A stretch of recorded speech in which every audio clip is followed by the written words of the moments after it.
नमस्कार। मैं डॉक्टर नीलाभ आज फिर एक नए विषय पर चर्चा करने आपके सामने आया हूँ। आज का टॉपिक है गाउट। गाउट एक तरह का अर्थराइटिस होता है, जोड़ों की बीमारी होती है जिसे पहले राजाओं की बीमारी कही जाती थी।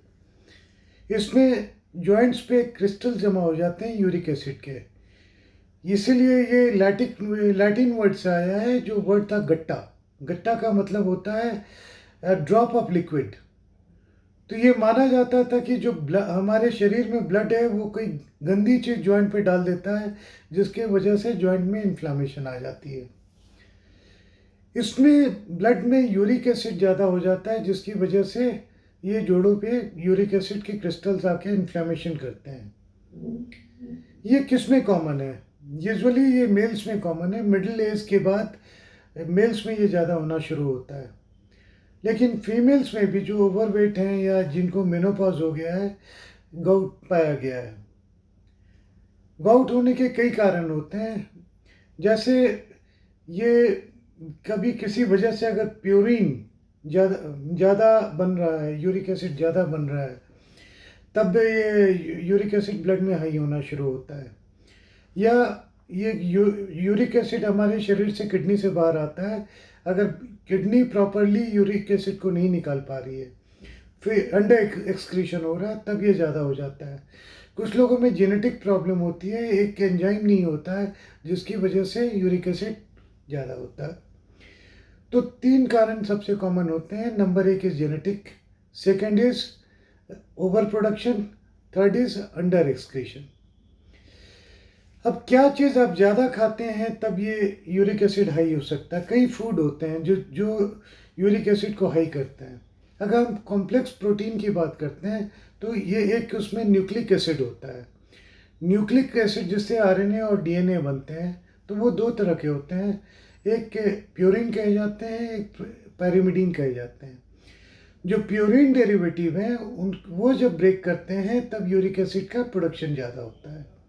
इसीलिए कभी कोई बीमारी भी हो, इन्फेक्शन हो, फीवर आपको आ रहा हो, तो भी यूरिक एसिड कई बार हाई हो जाता है। अगर हम डाइट की बात करें तो जो डाइट हाई रिस्क फैक्टर होते हैं जो यूरिक एसिड का लेवल हाई करते हैं, उसमें सबसे ऊपर आता है अल्कोहल।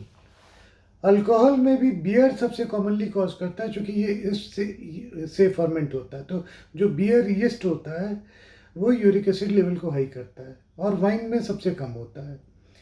वैसे ही रेड मीट हो गया। ऑर्गन अगर आप खाते हैं, लीवर खाते हैं मटन, गोट का या शिप का, तब उसमें प्यूरिन डेरिवेटिव काफ़ी ज़्यादा होते हैं, तो यूरिक एसिड हाई होने का रिस्क होता है। सी फूड स्पेशली श्रिम्प्स या एंकोवीज। एंकोवीज कई लोग उसको सुखा कर खाते हैं, ये सारे यूरिक एसिड हाई करते हैं। मशरूम हो गया, सीवीड हो गया, चिकन हो गया, इवन आलू, पोटैटोज, ये सारी चीज़ें वो आइटम है जो यूरिक एसिड को हाई करती हैं। और अगर आपको गाउट का अटैक होता है तो ये सारे फूड आपको अवॉइड करने चाहिए। Alcohol, red meat, sea food specially एंकोवीज और shrimp, mushroom, seaweed, chicken and potatoes.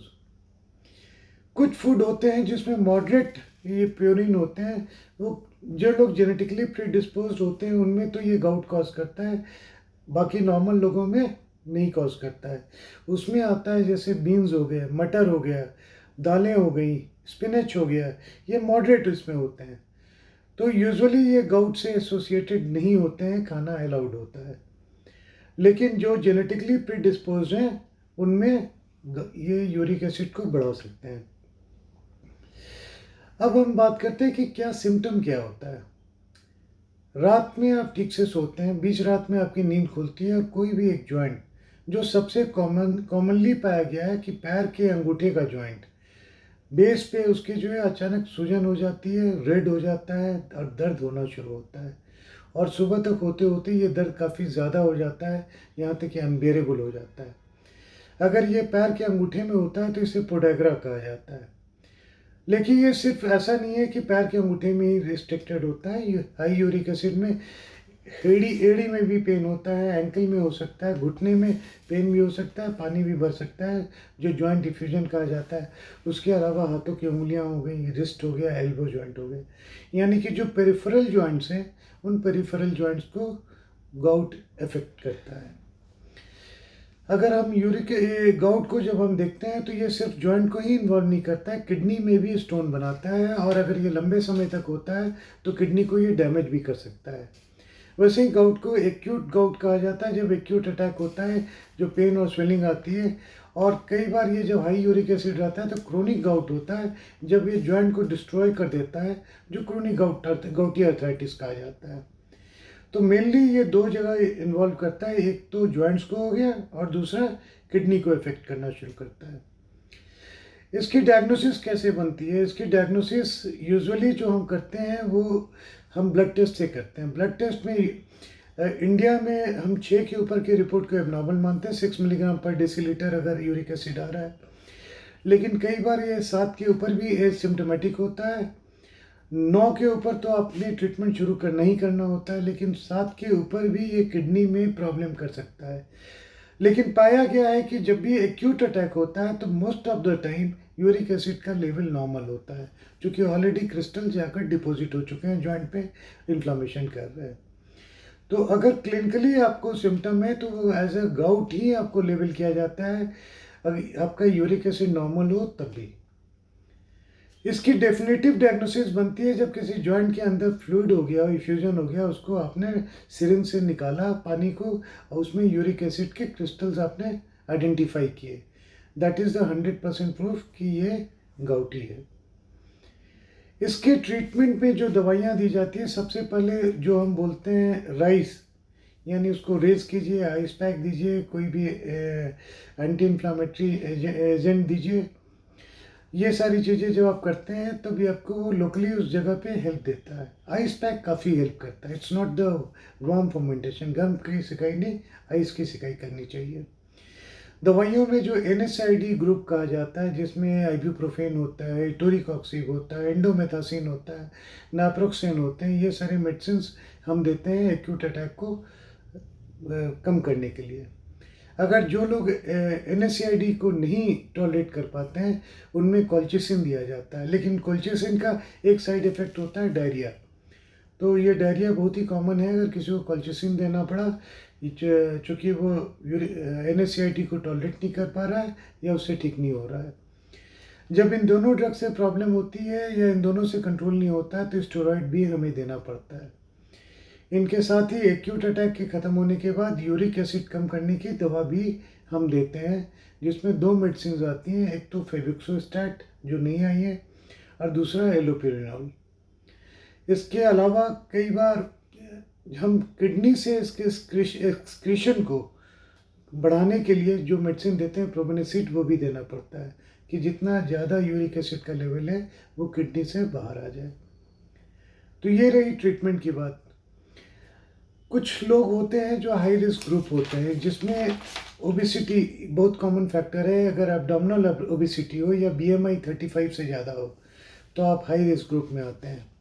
अगर आपको ब्लड प्रेशर है, दवाइयाँ खाते हैं, अगर इंसुलिन रेजिस्टेंट डायबिटीज़ है या लिपिड प्रोफाइल आपका डिरेंज है, कोलेस्ट्रॉल ट्राइग्लिसराइड वगैरह काफ़ी हाई है, तो भी आप रिस्क फैक्टर में आते हैं। लेड पॉइजनिंग, जैसे बहुत लोग पेंसिल चबाते रहते हैं या नेल पॉलिश लगा के लेडीज़ अपनी नाखून कुतरती रहती हैं, तो लेड पॉइजनिंग फीमेल्स में बहुत कॉमन पाया जाता है। किडनी खराब हो, किडनी फेलियर में पेशेंट हो, हेमोलिटिक एनीमिया हो, सोरियासिस हो, या कुछ बीमारियां होती हैं जो माइलोप्रोलिफरेटिव डिसऑर्डर्स कही जाती हैं, जैसे पॉलीसाइथीमिया। तो ये सारी बीमारियों में हाई यूरिक एसिड या गाउट का अटैक बहुत ही कॉमन पाया गया है। हमेशा लोग हमसे बात करते हैं कि इसको प्रिवेंट कैसे करना चाहिए। प्रिवेंट करने में सबसे इम्पोर्टेंट चीज़ जो ये होता है कि आप अपने लाइफ स्टाइल हेल्दी रखिए। लाइफ स्टाइल हेल्दी का मतलब होता है कि रेगुलर एक्सरसाइज करें, वेट अपना कंट्रोल में रखें, और बीमारियां जितनी हैं बीमारियां अच्छे से कंट्रोल में रखें, पानी को पिएं। हमेशा लोग ये बोलते हैं जी खाने में क्या हम खाएं जिससे ये अटैक इसका प्रिवेंट हो जाए। तो मैंने ऑलरेडी बतला दिया कि जो फूड कॉज करते हैं उनको आपको अवॉइड करना पड़ेगा। जो प्रिवेंट करते हैं वो दो चार ही चीज़ पाए गए हैं जो इसको प्रिवेंट करते हैं अटैक को, जिसमें ब्राउन ब्रेड बहुत कॉमन है। ब्राउन ब्रेड हो गया, फ्रूट्स हो गया, वेजिटेबल्स हो गए, सोया प्रोडक्ट हो गया, या लो फैट डेयरी प्रोडक्ट हो गए जो स्किम मिल्क कहा जाता है, या होल ग्रेन हो गया। ये सारी चीज़ें लेते हैं तो ये करते क्या है कि जो पेरिफेरी में इंसुलिन की सेंसिटिविटी वो बढ़ाते हैं। इंसुलिन की सेंसिटिविटी को बढ़ाने की वजह से यूरिक एसिड का लेवल ये लो करते हैं। किताबों में पीनट्स भी लिखा हुआ है कि पीनट्स जो है यूरिक एसिड के अटैक को कम करता है, लेकिन मेरा एक्सपीरियंस कुछ उल्टा ही है। जो ज़्यादा पीनट्स खाते हैं उनमें, और या ड्राई फ्रूट्स खाते हैं, उनमें मैंने देखा है कि गाउट का अटैक बहुत ही कॉमन होता है। तो आई विल नॉट एडवोकेट, मैं मना करूँगा कि पीनट्स और ड्राई फ्रूट्स जहाँ तक हो सके, अगर आपको गाउट होता है, गाउट का अटैक होता है, तो इसको आप न खाएं, अवॉइड करें। हेल्दी लाइफस्टाइल मेंटेन करें, पानी खूब पिएं, अपना BMI 35 के नीचे लेके आएँ, वेट लूज़ करें। यही सारी चीज़ें जो प्रिवेंट करती हैं। एक विटामिन सी कहा जाता है, कहीं कहीं चेरी को बोला जाता है कि चेरी खाने पे ये यूरिक एसिड को लो करता है। ये तो सारा फूड में हो गया। ये सारी चीज़ें अगर आप करते हैं तो हो सकता है कि गाउट का अटैक आपको ना हो। गाउट का जो इनिशियली अटैक आता है वो साल में एक बार आता है, जो जैसे जैसे वक्त बीतता जाता है ये और कॉमन होता जाता है। साल की जगह वो 9 महीने पे हो जाता है, 6 महीने पे हो जाता है, फिर हर 3 महीने पे हो जाता है, फिर और भी जल्दी अटैक आने शुरू होते हैं और जॉइंट धीरे धीरे खराब होता जाता है।